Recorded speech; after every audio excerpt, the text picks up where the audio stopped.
ऋणबाध निवृत्ति विषये तेलंगाना राष्ट्र मुख्यमंत्री श्री यनुमल रेवंत रेड्डी कृत असत्य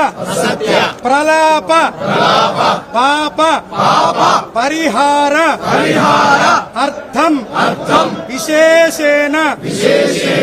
ऋण विमुक्ति विषये तस्य कृत वाग्दान भंग प्रायश्चित्त अर्थम तस्य कृत दैव प्रमाण भंग तीव्र पाप परिहार अर्थम